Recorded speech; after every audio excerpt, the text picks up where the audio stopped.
Please subscribe and press the bell icon for more updates from Shailesh Pandya Bhinash.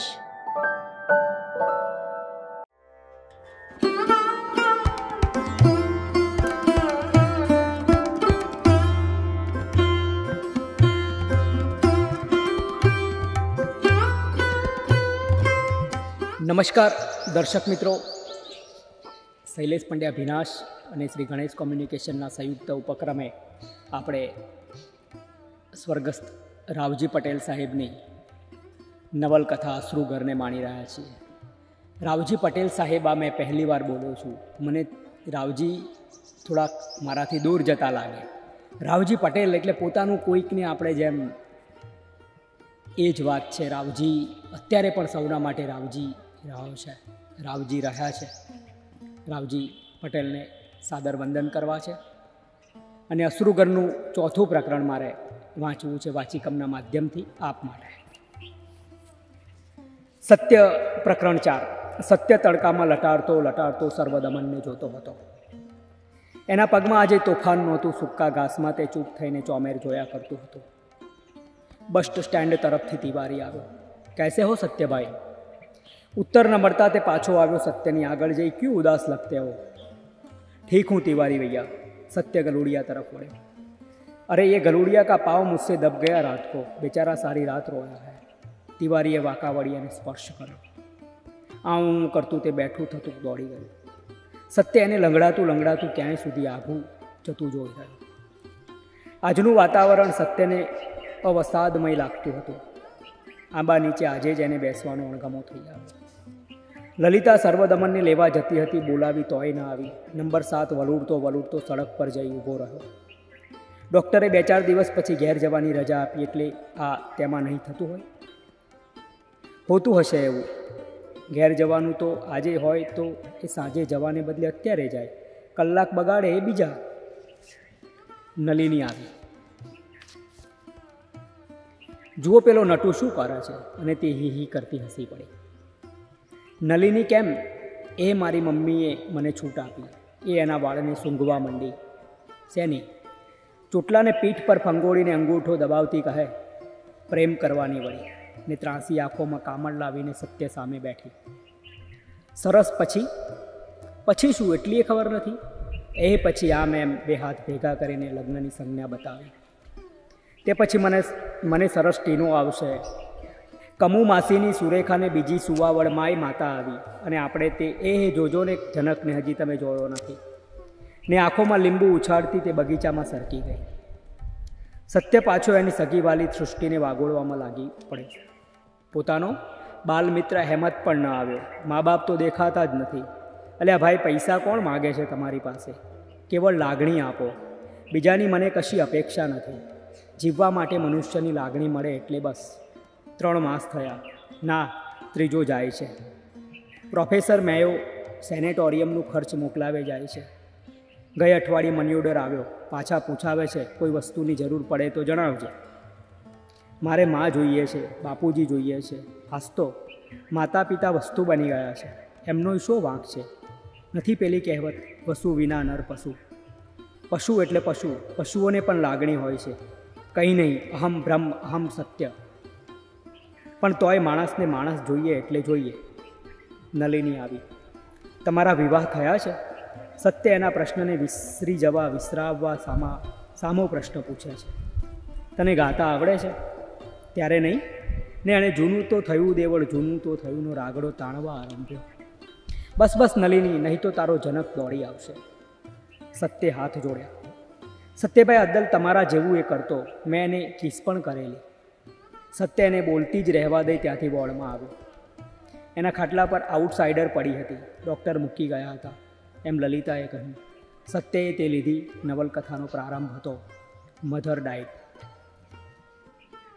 સટ દઈને એણે બંધ કરી. પાંજરા પર મૂકી દીધી. નંબર 11 ભણી જોઈ લીધું.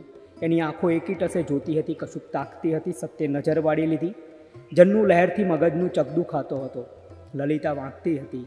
એને બોલાવવાનો વિચાર આવ્યો, પણ એને રોકી રાખ્યો. અહેમદને બદલે એનો પત્ર આવ્યો. સત્ય છોટે અહેમદનો કાકો બન્યો છે એવા સમાચાર હતા.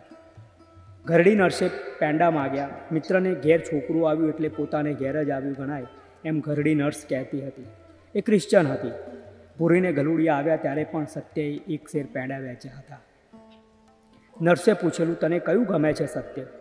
ત્યારે એણે બતાવેલું પેલું આંચડે વળગ્યું છે, સફેદ માથામાં તિલક છે તે. ત્યારે એનું મોં કેટલું ભરાઈ ગયું હતું. બિચારું સર્વદમન લંગડું થઈ ગયું. નલિનીને અહેમદના પત્રને જૂઠો ઠરાવવાનો પ્રયત્ન કર્યો. ટીનો હોય જ નહીં, બધીઓને કંઈ ટીના ન હોય કંઈ. પેંડા નામે સાંભળીને નંબર 9 નામ રહેતા ઠાકરા નાણાં નહીં રહંત એવો તેવો દોહરો લલકારવાના મૂડમાં આવી ગયો. પરંતુ ડૉક્ટરના રાઉન્ડનો સમય થઈ ગયો. આજે એક્સરે ડે હતો. નવા દર્દીઓને આણંદમાં ક્લિનિક પર લઈ જવાના હતા. એટલે કેટલાક જૂના દર્દીઓ સાજા થયાનું ઢોંગ કરતા હતા. નંબર 11ને લલિતા તૈયાર કરાવતી હતી. એની મુખરેખાઓ સંચિત બની ગઈ હતી. નંબર 11ને ક્લિનિક પર લઈ જવાનો હતો. એ નંબર 9ને ડૉક્ટરે એની ભાડવણી સોંપી હતી. એ લલિતાના ખાટલા પાસે જઈ આશ્વાસન આપતો હતો. જરીક કે ફક્કર ના કરતા બોન, તમે એમને અજાય નહીં આવે. તમે આયા એને આગલે મહિને જેણાને હું જ ક્લિનિક પર લઈ ગયેલો. જેણાની બીડી હરખીએ મેં લીધેલી ને બીડીની વાત પોતાથી આમ પ્રગટ થઈ જતાં એના મોંમાંથી 1.25 ઇંચ જીભ બહાર નીકળી આવી અને ખાટલા નીચે થાળીમાં એંઠ ચાટતી ભૂરીને હડકે, તારી જાતની આંખો દી અહીંને અહીં તને વાવડ આવે કહીને હાકી પછી લલિતા સાથે પોતાની વાતનું અનુસંધાન કર્યું. તે તમારે બેફિકર રહો બોન. આજ તો સતીભાઈ પેંડા ખવડાવવાના છે, તે લાવવાના છે પાછા. ને ગઈ વખતે જેતાની માને આવેલી તે કરશી કકડાટ કરી ગઈ અને વાવડ આવે.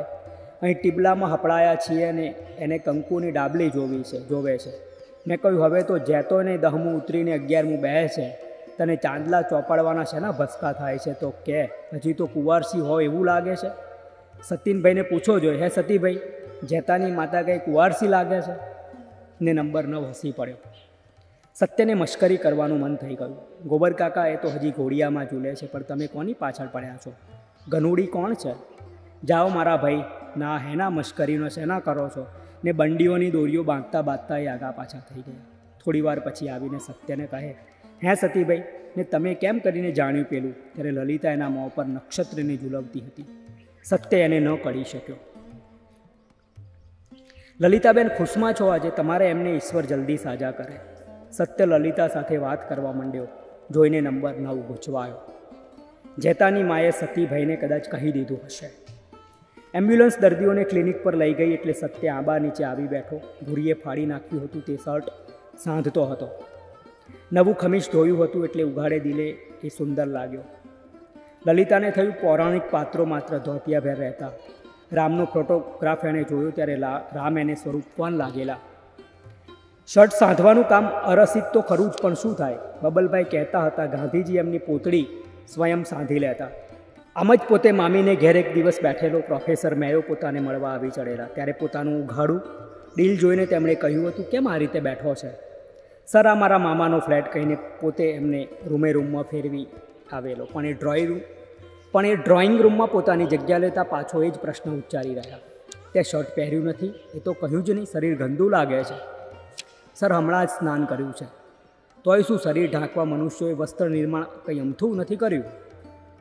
ત્યારે પોતે એમના ગુજરાતી વિશે અભિપ્રાય આપી રહેલો, સર, તમારું ગુજરાતી ઉચ્ચારણ અતિ શુદ્ધ છે, પણ તું મને શુદ્ધ નથી લાગતો. એમને સી રીતે સમજાવવું કે એવડા મોટા આધુનિક નિવાસસ્થાનમાં પોતે પોતાના વસ્ત્રનો પણ માલિક નથી ને હજી એ વોહી રફતાર ચલી જા રહી. મા મોટાભાઈની સાસરીમાંથી ખર્ચ માટે સવડ કરે છે. રમેશના લગ્ન પર એમની આશા છે. નાના પુત્રનો ચેક જલ્દી વટાવાય એવો છે. પાટીદાર લોક છોકરો જન્મતા કેમ અનહદ રોમહર્ષ અનુભવતા હશે તેનું કારણ પૈઠણ પદ્ધતિ છે. પાછળથી લલિતાનો મુલાયમ અવાજ આવ્યો, લાવો હું સાંધી આપું. સત્યને ખમીસ આપવું ન પડ્યું, એના હાથમાંથી એ ખેંચાઈ ગયું. કેમ બોલતા નથી? તમે મને બૂમ પાડી તે ન આવી એટલે ખોટું લાગ્યું? સત્યનું મૌન આ ઉત્સુકા માટે અસહ્ય થઈ પડ્યું. પોતાને નિરાધારીને ભૂસી નાખવા તે કેવી રીતે વર્તી પડે છે ને પાછી એ વર્તનમાંથી ફૂટી નીકળતી વ્યગ્રતાનો તો એને સામનો કરવો પડે છે. સત્યના મૌનને અડીને પોતાના તરફ વહી આવતી આછી હવાના સંસ્પર્શથી મહુડીની શાખા પરથી મહુડા ખરી જાય એમ ખરખર કરતા આંસુને એ રોકી ન શકી. એની આ અશ્રુ સ્થિતિને જોઈને સત્યને પોતાના એક્સરે ડેનું પરિણામ સાંભળ્યું. નંબર 11ને આજે ક્લિનિક પર લઈ જવામાં આવ્યો છે. સત્યે લલિતાને આશ્વાસન આપવાનો પ્રયત્ન કર્યો. જુઓ લલિતાબેન, અશ્રુથી કંઈ આવી પડેલી પરિસ્થિતિ પાછી ન હટી જાય. તમારે ડૉક્ટરના સૂચન અનુસાર સેનેટોરિયમની ચાલુ સારવારમાં મદદ કરવી જ રહી. એમને સંપૂર્ણ આરામ કરાવવો, ચિંતા રહિત આરામ પછી જોઈ લો. સત્યના ભોળા મોં પર રૂપાળું આશ્વાસન ઝલમલતું જોઈ લલિતાએ પાછું સાંધવામાં મન પરોવ્યું. સાંધતા સાંધતા ભીની દ્રષ્ટિને સહેજ ઉચકી પુરુષના અસ્પૃશ્ય ચહેરાની નિષ્પલક નોંધ લીધી ન લીધીને પાછી આંખો લૂછી. તમે બહુ મોટા મોટા ટાંકા લીધા છે. નજીકના લીધા હોત તો મારે આ ચીરો ઉકેલવો પડશે. પોતે હવે હળવી થવાનો પ્રયત્ન કરવા લાગી. સત્ય બેધાન લાગ્યો. બગીચામાં માળી ક્યારી ખોદતો હતો. પરસેવાથી એનું કાળું શરીર સીસમના કાષ્ઠ જેવું ચકતું હતું. કોદાળીને માથા ઉપરથી જમીનથી એવો આંચકો મારીને લઈ જતો કે કોદાળીથી જાણે ખોદતો જ નથી એવું લાગે. એની શક્તિ કોદાળી જેવી સામાન્ય વસ્તુને વાપરે કે અડકે જ નહીં. પુષ્ટપૃષ્ઠ સાથળ જેવડા ઢેફા પાડે છે. એ તો એના મોંમાંથી પ્રતિક્ષણ નીકળતા બળદની ખરીઓ જેવો હિસ્સો એના ઉદ્ગારોથી સત્ય એને જોતાં જ થાકી ગયો. લલિતાએ નોંધ લીધી કે એણે પોતાને સાંભળી કરી છે. પોતાની પાસે સત્ય ચૂપ રહે એ એને ન ગમ્યું. તમે એ મજૂર ભણી કેમ જોઈ રહ્યા છો? કેમ ન જોવું? લલિતા અનુત્તર થઈ. દોરાને આગળી પર વીંટાળતા કશાક વિચારમાં ઉતરતી ગઈ. લલિતાબેન, લાવો તમારો હાથ. એના મોં પર લજ્જા ઉમટી આવી. ગાલ પરથી હમણાં એ સુરખી પતંગિયાનું સ્વરૂપ લઈને ફરકશે. ક્યાંક ફૂલ પર, ક્યાંક સત્યને લલિતાનો હાથ જોવો હતો. તમારો હાથ લાવો જોઈ. મને લલિતા કહો તો હાથ ધરતા એણે કહ્યું. મારાથી એવું એક વચનમાં સંબોધન થાય? એમાં શું, મારી ફ્રેન્ડ મને લલિતા કહે છે. ટેવનો પ્રશ્ન છે. તો એવી ટેવ તમે ને પછી એ સભાન થઈ ક્ષણ માત્ર. તમને એકલા વાત કરવાની ટેવ ક્યાં નથી? આ ખમીજ સાંધવા એ બેઠા ત્યારે તમે શું કરતા હતા? કોક સાંભળે તો ગાંડા ન ધારે. એ તો ઠીક છે કે હું. સત્ય એનો હાથ જોવા માંડ્યો. એને થયું ડૉક્ટરનો હાથ પણ આવો તંદુરસ્ત નથી. સરસ હાથ છે. એના મોંમાંથી પ્રશંસનીય ઉદ્ગાર નીકળી ગયો. જોજો લલિતાને સમજાયું નહીં આજ આવું કેમ થઈ જાય છે. એક સ્નેહલ પુરુષના હાથમાં સ્વયં બેઠી હોય એવી લાજુલ અનુભૂતિ એને થઈ આવતા પોતાનું કેશલ સંપત્તિથી ભર્યું ભાદર્યું મસ્તક બે ઢીંચણ વચ્ચે સંતાડી દીધું. સત્ય જોશીની માફક જોતો હતો. જોશીની માફક. આ લાઈન છે ને તે હૃદય રેખા છે. અને તે વખતે અપક્વ ફળ જેવા સ્તનોની પાછળ કોક કીડો પ્રવેશી ગયો હોય એવી અવળ સવળ થતી લાગી. સત્ય બોલતો જ હતો. તમારું હૃદય ખૂબ સંવેદનશીલ છે. લલિતાએ લજ્જાને ઉંચકી. સુખને અનુભવતી હતી છતાં પ્રશ્ન કર્યો. પ્રતીતિ અર્થે તો નહીં હોય ને? સુખ કેટલું છે મહારાજ? સુખ પોતાને માત્ર 1-2 રેખાઓનું જ જ્ઞાન હતું. સુખ રેખા કઈ હશે એને વાર થઈ એટલે નથી કે શું? લલિતાએ પૂછ્યું. સુખ તો અપરંપાર છે. તમારા પતિ તમને ઘણું સુખ આપશે. એ નલિની અચાનક આવી ચડી. એ સત્યભાઈ, તમારો હાથ ઝાલ્યો. હું સમજી ગઈ. નલિની, લાવજો તારો હાથ. સત્યે લલિતાનો હાથ મૂકી દીધો. જાવ હવે. ને એણે અંગૂઠો બતાવ્યો. તમે જનકને જોયો નથી? તમે લલિતાબેનનો હાથ ઝાલ્યો. હી ને હસતી એ બગીચા ભણી જતી હતી. પણ માળીને જોયો કે તરત પાછી વળી ગઈ. લલિતાની શરમને છાક ચડ્યો હતો. એને કશોક અધિકાર હોત તો તે સત્યની સાથે કેવી આનંદી મનોવૃત્તિથી વર્તી બેસત. પણ સત્ય પાછો પેલા મજૂરના કાળા ડિબાંગ શરીરને જોવામાં લીન થઈ ગયો હતો. હૃદયહીન બબડી જવાને બદલે એનાથી બોલી જવાયું. સત્ય એની સામે આશ્ચર્યભરી નજરે જોઈ રહ્યો.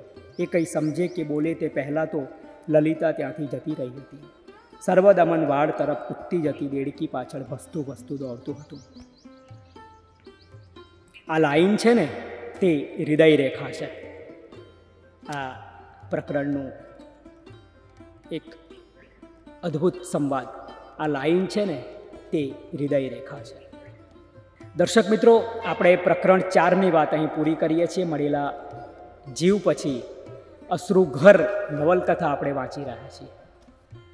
પન્નાલાલ પટેલની વાંચીકમ આપણે સુંદર રીતે મળેલા જીવ આપ સુધી પહોંચાડ્યા પછી આ અશ્રુઘર મારા અતિ પ્રિય કવિ, જેમ પન્નાલાલ પટેલ હતા એમ રાવજી પટેલ પણ મારા પ્રિય કવિ લેખક, એમની અશ્રુઘર આપણે વાંચી રહ્યા છીએ. એનું આ 4થું પ્રકરણ હું તમને સંભળાવતો હતો એ પૂરું થયું. હવે 5મા પ્રકરણની વાતો શૈલેષ પંડ્યા ભીનાશ અને શ્રી ગણેશ કોમ્યુનિકેશનના સંયુક્ત ઉપક્રમે આપ સાંભળવાના છો.